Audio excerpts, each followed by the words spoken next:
would like to discuss today that you would like to put on the agenda.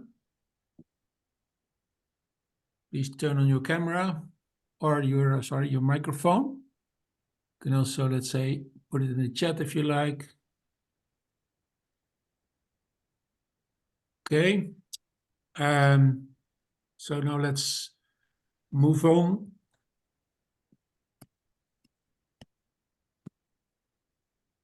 Sorry. So I hope you know us, but of course it's maybe good to just explain who's on the board.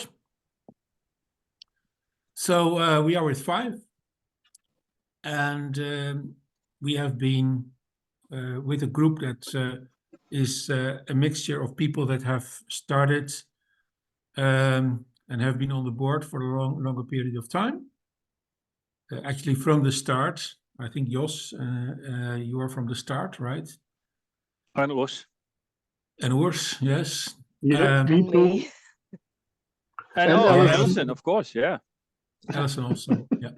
So actually, but we are now moving to a second phase where we would like to increase the number of board members because we felt that our activities are as such, let's say, that we need more coordination and we have more tasks.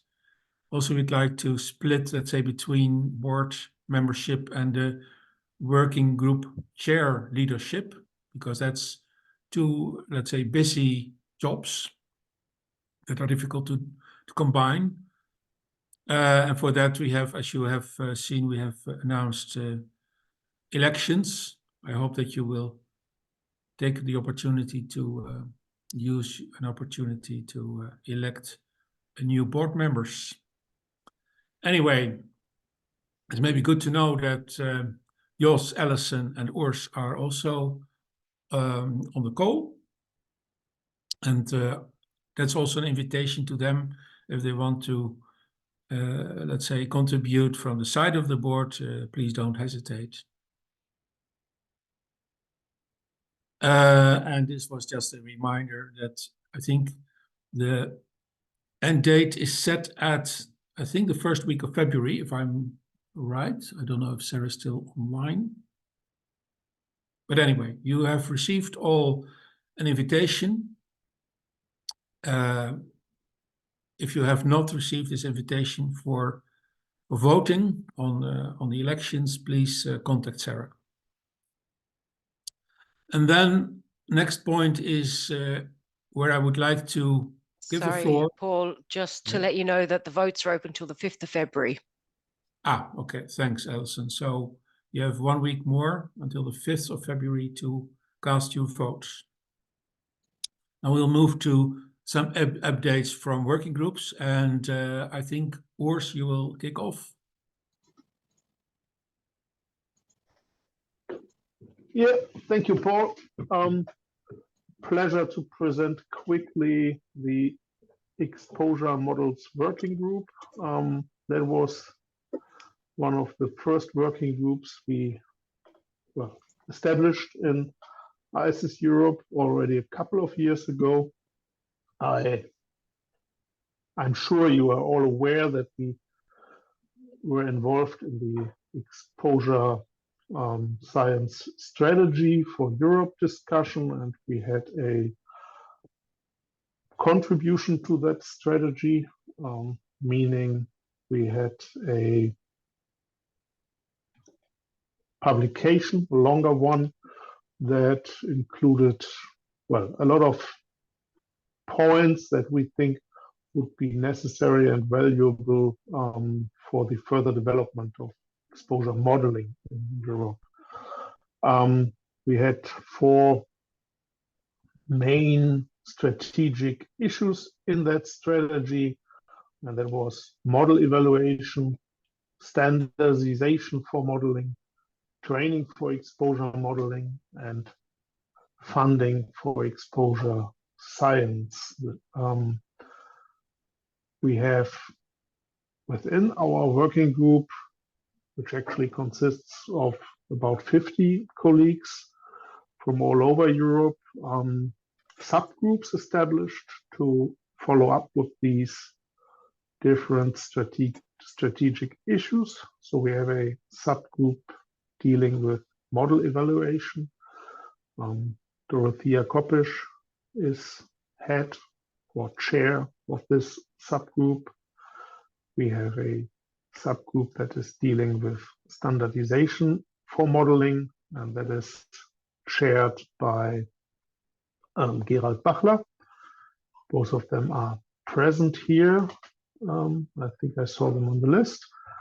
And we have a subgroup dealing with exposure modeling, training for exposure modeling, obviously, that is chaired by Karen Galea. I don't know if she is online. And we have a subgroup or a couple of people that are trying to develop new ideas for funding of exposure science. That is a activity in cooperation with other working groups within ISIS Europe. Henry Heusen is doing some work in this, or is chairing this activity for our working group. And this group, cooperation group between the different working groups, just applied for a cost action in October 23, and I hope Alison knows more about that than I do. The most important point of this slide here is please join. If you are interested in exposure modeling, drop me an email and I would put you happily on our emailing list, and you will be welcomed at our meetings. We have them quarterly for the full model working group and in different frequencies for the subgroups, more or less monthly, but not really exactly monthly. So please join our working group if you are interested in exposure modeling. Thank you very much. Paul.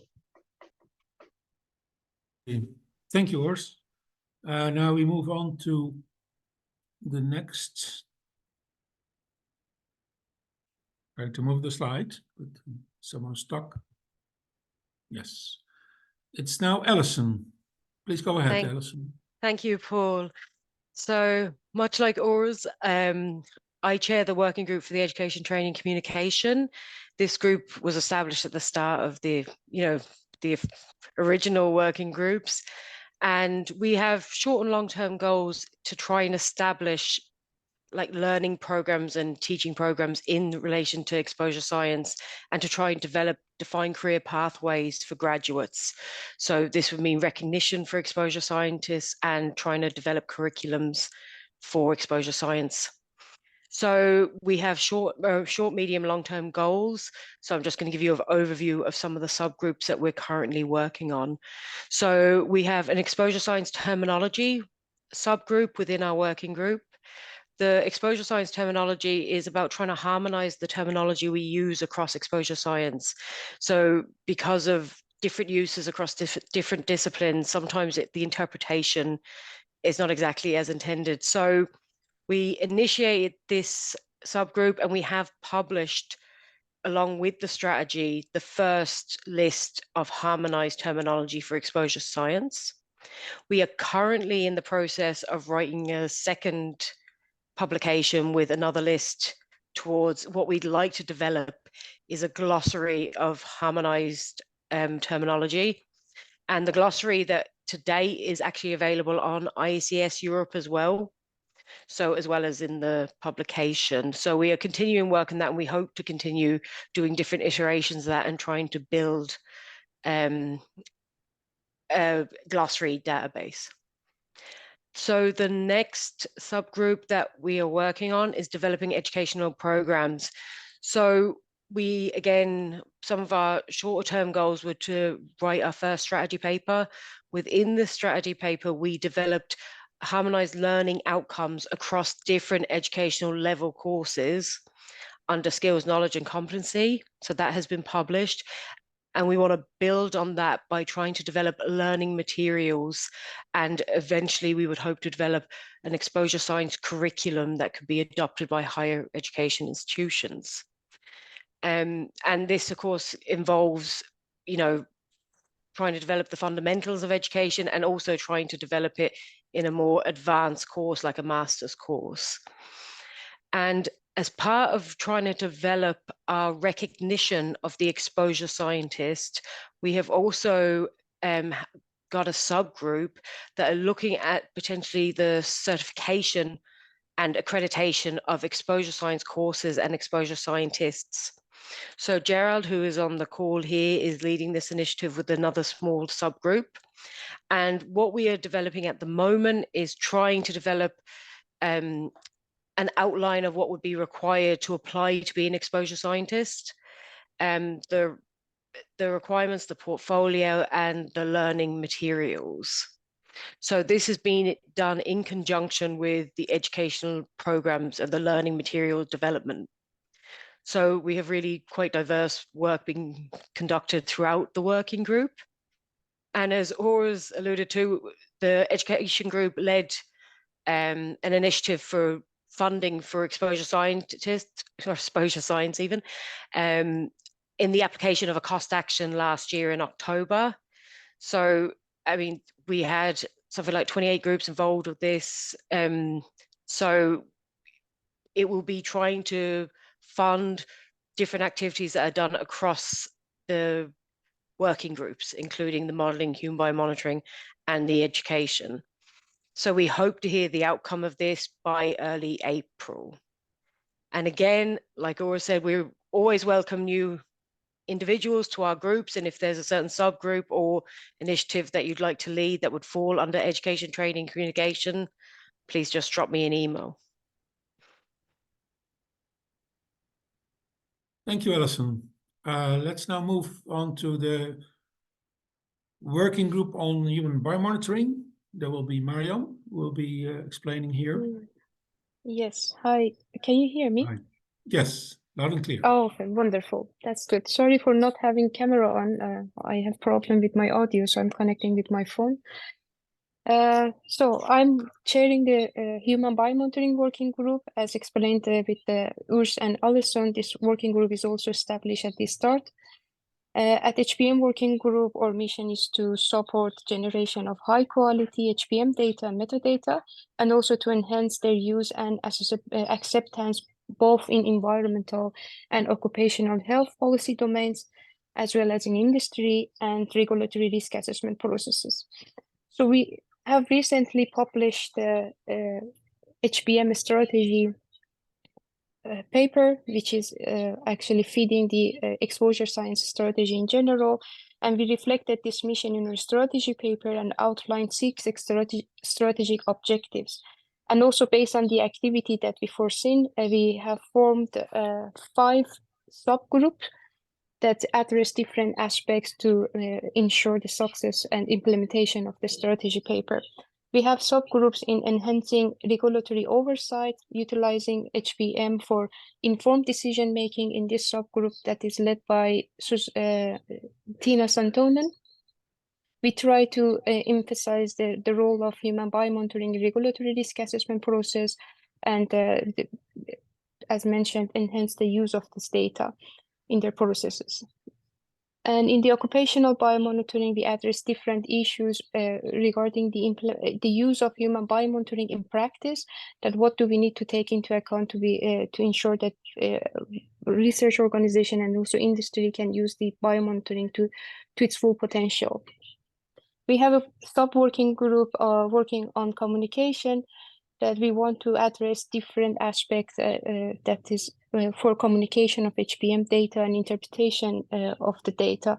This communication have different targets per population, and it's actually a joint activity that we are planning to do within education working group. And the next we have a fair exposure data subgroup. In this subgroup, we are trying to promote the generation of fair data and verification of the research value chain. Here, one of our main activity is to establish minimum information requirement for human biomonitoring studies, because it should be done as a community-based level. And also we are planning to develop a FAIR EHR, which stands for Fair, Findable, Accessible, Interoperable, and Reusable Registry for Human Biomonitoring Studies in general. And then we have another subgroup on exposure science and new approach methodologies, that here we are emphasizing the role of a new NAMs on collecting better and more comprehensive data that could improve our research design.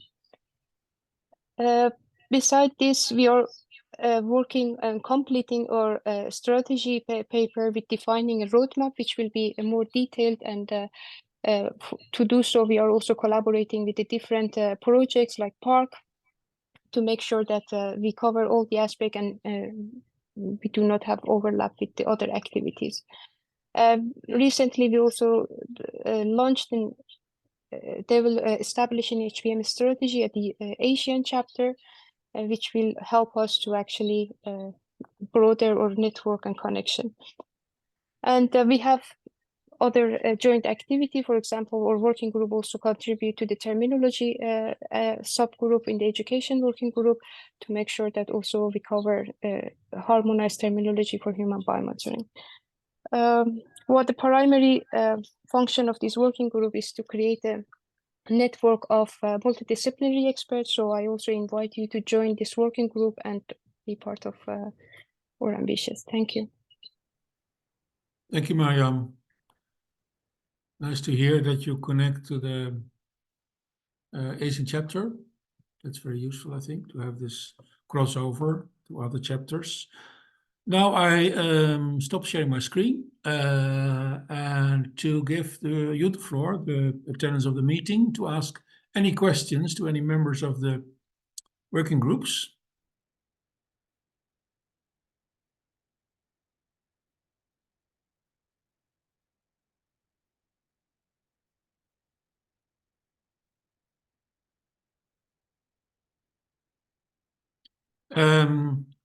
Urs, you have a question or comment? Please go ahead. Yes, I have a question. Did we hear anything about the cost action application so far? Are there news? I can answer that. No, it's the announcement is they have a pre-date up for the announcement. It's the first week of April, so we probably won't hear anything back till then. Okay. But it was successfully submitted anyway. Well, that's something. I was wondering, we also had this working group on policy uptake. Jos, I think that you wanted to reanimate these activities. Would you like to share some ideas regarding that? Thank you, Paul. No, I don't have any concrete ideas yet. Previously, Jori Bruinen de Bruin, the previous president of this board, was sharing this working group. And I'm discussing with him how to move on, because he will not be able to continue. But he just started a new job in Germany, so I don't want to bother him. But we will meet for sure in March, and I hope I will meet many of you in March at the premises of the German Federal Risk Assessment Agency in Berlin, where we will have our next workshop. And hopefully then I will be able to present more ideas. Thank you.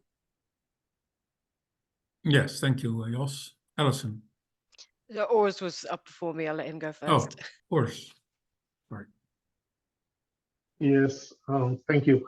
Jos, I'm about to offer you a slot during that workshop in Berlin to have a working group discussion about the policy uptake working group.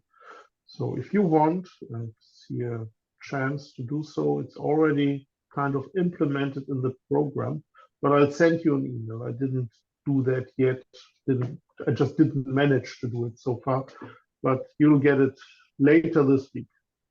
Thanks a lot. Very welcome. About the how and when. Offer accepted. Thank you. Thank you very much. Alison. I just wanted to flag, so Jos, I can invite you to a separate meeting about the parallel sessions, but just for anyone that is attending in Berlin, we'll be having, as Ors alluded to there, we'll be having working group sessions, and we'll also be having on the final day a parallel session, trying to do cross collaborations across the group, which will be open to all. So if anyone's interested in hearing about these collaborations, ICS Europe 2024 is the place to be. Okay, Thank you. very good. No, I think that it's very clear that, especially if you are interested to join any of the working groups, want to meet these people, you know, just be sure that you are taking this opportunity to meet on site in Berlin. Okay, so I will now share my screen again to move to the next topic on the agenda. And that would be the ICS Europe workshop in Berlin. Yes. I can give you a quick update if you want me to. Yes. I hope all of you know that we had a call for abstracts open until the end of last year. We received a good number of abstracts. That is, we have 45 abstracts for oral presentations, and we have 37 abstracts for poster presentations. We are right now working very heavily on the program of the workshop in Berlin. Those of you who submitted abstracts to that workshop will most probably receive a information about the acceptance of the abstract tomorrow, if not hopefully Friday. BFR colleagues are working on this really heavily. We do have a draft program available now for the workshop. It will start on Tuesday, the 19th of March, and it will continue until Thursday, the 21st of March, and we would be happy to welcome you there. The registration for this workshop is still open. I think it is open until the 25th of February this year. So you have more or less 1 more month left to register. Yeah, that's it in a nutshell what I can tell you about the workshop in Berlin, but I'm happy to answer additional questions if you have some. Thank you. Yes, thank you, Urs. Any questions related to the workshop? I was just going to Alison. ask Urs about when you think the preliminary program will be released, just for the audience to know when they should expect it. Well, if I remember correctly, we have a meeting of the organizing committee next week, and I hope that we agree on publishing the program in the week after. So that would be, let me check my calendar. Actually, in the week starting on Monday, the 5th of February. So hopefully briefly after the 5th of February, we will have the program of the workshop published on our website and on the BFR website. Okay. And in Berlin, we will also have a business meeting. So let's say if you should have any, let's say, topics that you would like to discuss regarding ICS Europe chapter, then I think Berlin is also a good opportunity to interact and discuss your ideas for the chapter. So Dorothea, you would like to ask a question or give a comment? Yes. In the last meeting of the working group on the modeling, I suggested to have also meetings of the subgroups of the working groups in Berlin. Do you already know if there will be time slots for this? or did you get reactions from other groups? If this would be interesting. Well, we don't have really time slots available for subgroup meetings, really. But we certainly will have rooms, for example, during lunch break or coffee breaks.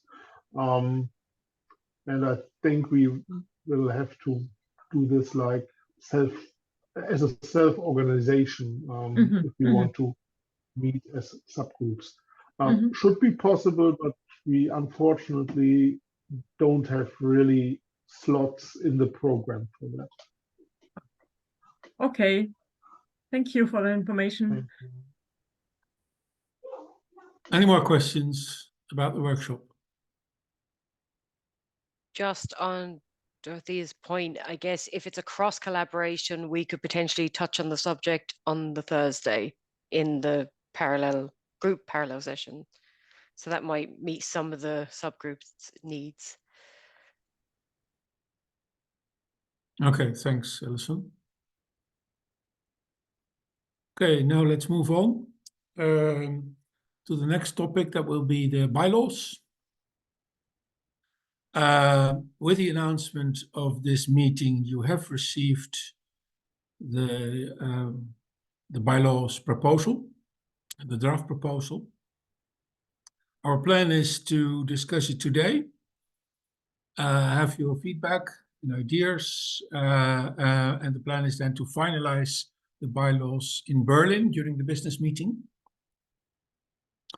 I should maybe explain that when we started in 2017, there were already bylaws drafted, but I found out that, let's say, over time when I was going through the bylaws, that this was not, let's say, this was only supporting association as an informal, let's say, organization, and the bylaws were not in line with what is required. And the most important requirements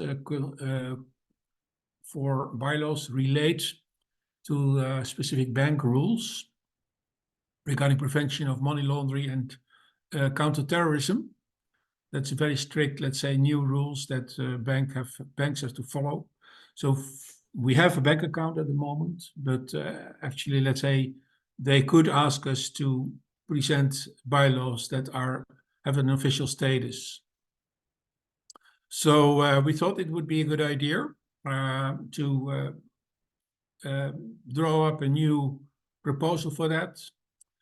I think it's important not only to get ourselves organized in Europe, it's also important for the status and the, let's say, of our chapter as part of the ISIS Global, and ISIS Global actually required us to have bylaws so that we have some, let's say, well-established autonomy in Europe, and that we can move ahead with also, let's say, agreements that we want to make and finances that are somehow independent from the ISIS Global, although at the same time, of course, we want to be fully transparent, and ISIS Global would like to see what our activities are and how we are doing financially.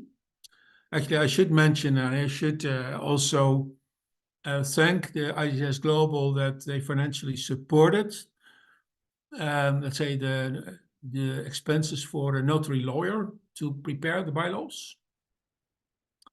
And I think the current bylaws that we will discuss today are just a stepping stone to future bylaws that will probably be established as for so-called European associations. There is a proposal in European Union for an entity, let's say a legal entity, that you can run an association at the European level and are not obliged, let's say, to have a national, let's say, national address, or that you are not connected to one of the member states, but that you can have it in different member states. At the moment, we have our bank account and our treasurer in the Netherlands for all these financial issues and for taxes. But in the future, it will be possible to move to a European non-profit association. But this will take a couple of years before this possibility will be available for us. So we thought that as a, let's say, stepping stone to that, we should adopt bylaws based on ICS Europe, let's say, established as in the Dutch, let's say, system of law. And that's the proposal that I've shared with you. I would like to go through the main, let's say, points that we have discussed with ICS Global and also with the ICS Europe Chapter Board. Just to give you an idea of let's say, what are the main points, what we should, of course, see as our identity. Our most important identity comes from the geographical region Europe, defined as Europe. That's more than only the European Union. Therefore, we wanted to have, rather than, let's say, putting a list of countries in the bylaws, we would like to just adopt a system that is close to, let's say, the content of our interests. And yeah, I think that the WHO has this region definitions, and for Europe they have a very wide definition that is online, that is can also change according to, say, any changes needed. But we will just refer to that. If you like, you can have a look. I think it's more than 50 countries currently as part of Europe. And then, very important, when we started Europe chapter as part of ICS, we found out that 20%, 1 out of 5 of the people who tick the box, let's say, when they renewed their membership, actually are not in Europe, or are not living in Europe, or not working in Europe. They are from other parts of the world, but still want to connect to Europe chapter. So I think that's very valuable, because as ICS Europe, we would not like to be isolated. We would like to reach out to people outside Europe, and are, of course, interested to invite them to our activities. And they can be part of our working groups. But of course, we clearly have a focus on Europe regarding, let's say, maybe European Union and also Europe overall as a geographical area where we will organize our activities. At the same time, we decided that we would like to be open and reach out to any ICS Global member to become a member of the European chapter. Also, let's say, it's important to realize that when you tick the box to become a member of the Europe chapter, you will also support us financially, because for every member, a part of your member's fee will then go to our budget as income. So remember that before you decide to leave, let's say, us as European chapter, you also, let's say, really crucial, let's say, to support our financial position. The chapter is now run, coordinated, so to speak, by a rather small board of directors. You've already seen that most of the activities are actually in the working groups. These working groups also count, let's say, many members. And yeah, I think it would be ideal is if every Europe chapter member would be somehow active in one or more of the working groups. And I think the board will try to support these activities, and also, let's say, make sure that Europe chapter is well it's part of this global, let's say, ICS association, and that we connect well to ICS Global, and we also made the connection to other chapters, like for HBM, the Asian chapter. That's, I think, very important. And the board will, of course, make sure that ICS Global will have an annual meeting, not every year, but yeah, I would say once in 4 or 5 years, we should invite ICS members to come to Europe for an annual meeting. The last meeting, you probably remember, was in Lisbon. So that's also something that, as a European chapter, we are active. And as you already heard, we also are trying to reach out as a stakeholder to government. We are also reaching out to private sector and other stakeholders to make sure that the concept of exposure science is a strong concept that's used, and that is also, let's say, considered when as part of, let's say, the academic structure, education, that people who have ambition to be active in exposure science can follow an education, and maybe in the future also aspire a registration or certification. Currently, we have 5 board members. For the bylaws, we propose to have an executive board of 3 or 4 members. I think we have in the current proposal president, secretary, and treasurer. We also have a 4th board member that can also be part of the executive board, that can be the so-called chapter delegate, our, let's say, representation in ICS Global. And let's say the only dedicated board membership is for an early career researcher representative. That can be a master student or a PhD or a postdoc.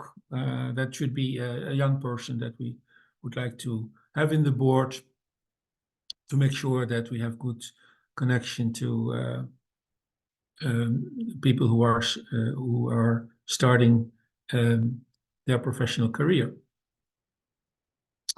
And then for continuity, it was proposed that we follow the example of ICS Global, that the person who has been acting president will just stay on for 1 year, and that a new president will also already be a board member, or if he or she should, let's say, become a member of the board, that she or he will be president-elect for at least 1 year, so that we will have a good continuation.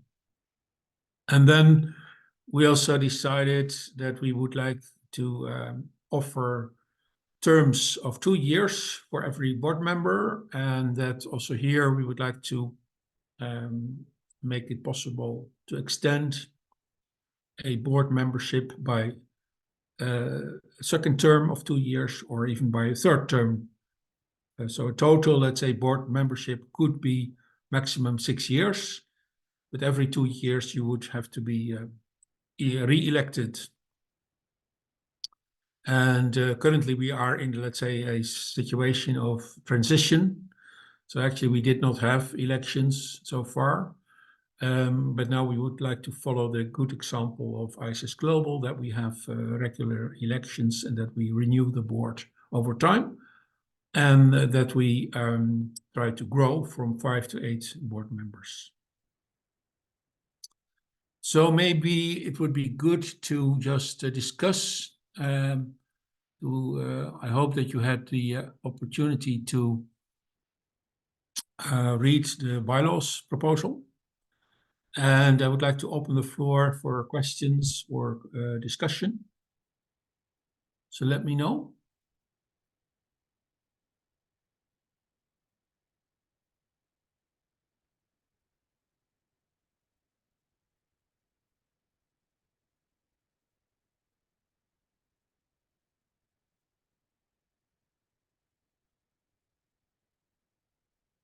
Any questions?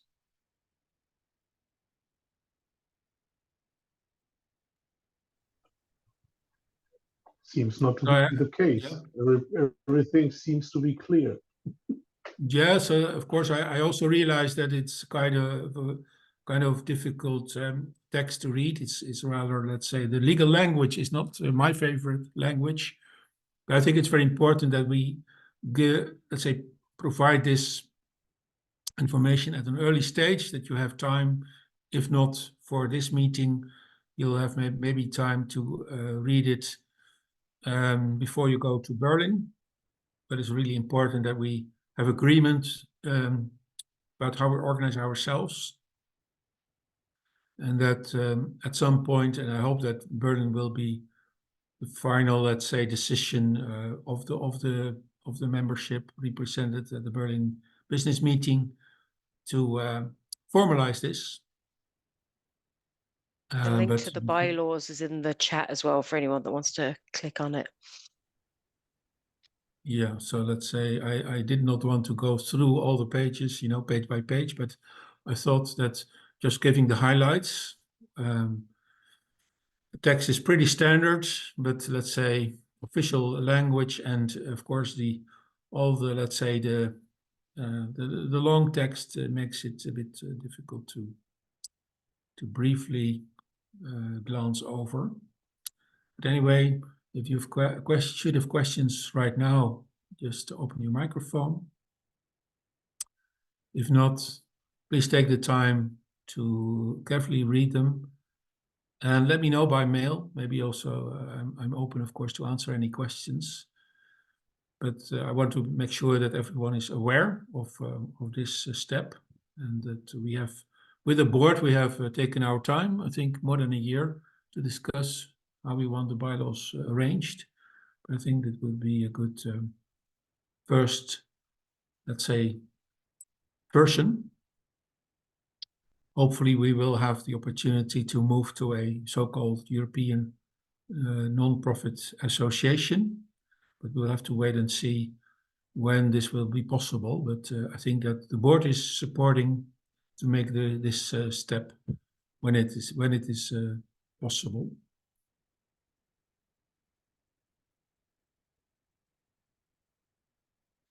Okay, if there are no questions, I don't see any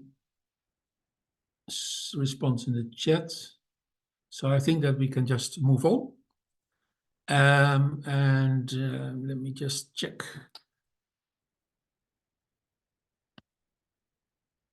Yeah, I think we only have the last point. That's other business, other topics that you would like to discuss. We have still 10 minutes.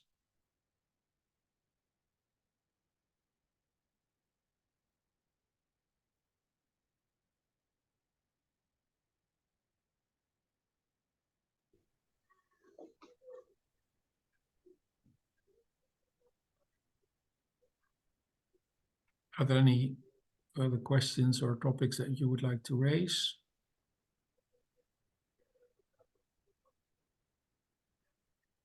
If not, I just would like to thank all your attendance, and also thanks to those of you who have presented, especially the working group activities, I think are good to know.